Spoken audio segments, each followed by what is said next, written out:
curious if the White House and the president still stand behind his comment that he's never been involved and has never even spoken to his son about his business. So I've been asked this question a million times. The answer is not going to change. The answer remains the same. The president was never in business with his son. I just don't have anything else to add. White House Press Secretary Karine Jean-Pierre, for the first time, backing off ever so slightly from her signature deflection that President Biden has never spoken with his son about his business dealings, instead saying the president has never been in business with Hunter. This is kind of like John Kerry saying that he never personally owned a private jet.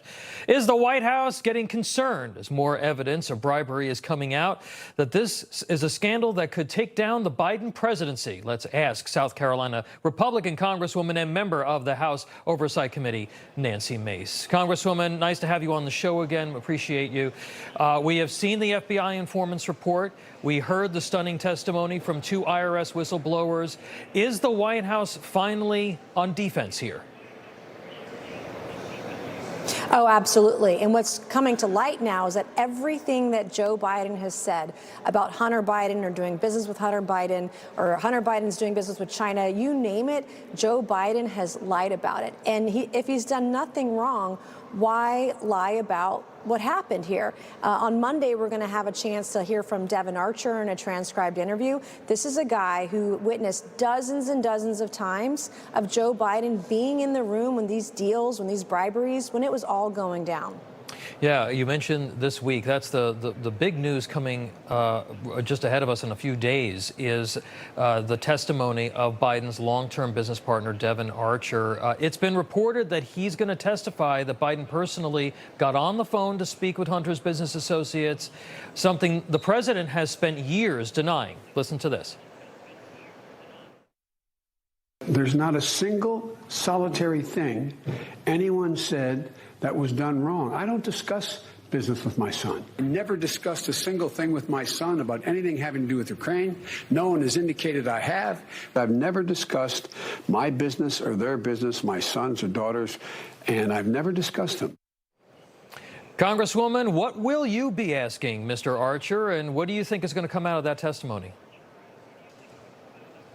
Well, we'll be in recess on Monday, so I will not be able to be there, but the oversight staff and council will be sitting down with Devin Archer. I hope that he feels that he can tell the whole truth and nothing but the truth with regards to Joe Biden's involvement. Hunter Biden is one thing, but he's not the president of the United States. And we need witnesses, documents, testimony, evidence, real evidence that the American people can sink their teeth into that show that Joe Biden was, in fact, in the room. And Joe Biden, for example, has also said that his son never received money from communist China. Well, I've seen suspicious activity reports. I've seen bank records of Hunter Biden receiving money from communist China. I've seen bank records of grandchildren of Joe Biden receiving money from communist China. Yeah. And so at some point, I believe Joe Biden's house of cards are going to come crashing down.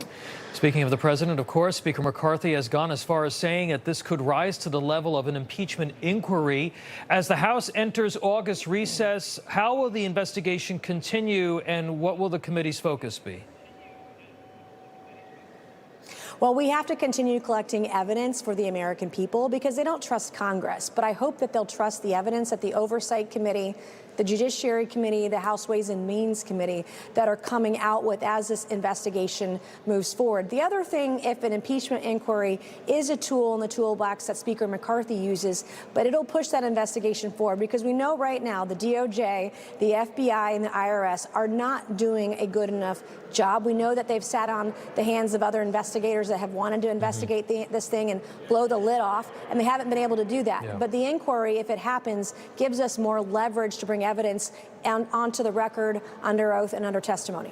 Very quickly, Congresswoman, I have to ask you about this. Former top U.S. military aviators and intelligence officers testified before your committee this week on their experience confronting unidentified aerial phenomenon, or UFOs. Here is some of that. Take a listen. If you believe we have crashed craft, stated earlier, do we have the bodies of the pilots who piloted this craft?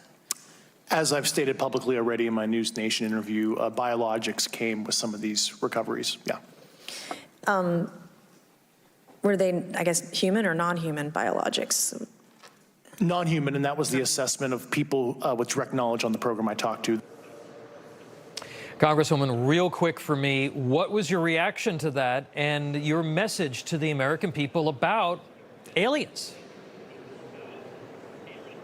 Well, I was speechless, if you could tell. But the one thing I do want to say is this really isn't about little green men. This is about the government hiding information, being secretive about information. This is about misappropriation of funds. This is about national security technology, potential enormous, huge advances in AI, and all of it being hidden by the government to the American public. And we've got to get to the bottom of it, and I hope that investigation will continue. All right, Congresswoman Nancy Mace, we always appreciate you making time for us, ma'am. Thank you.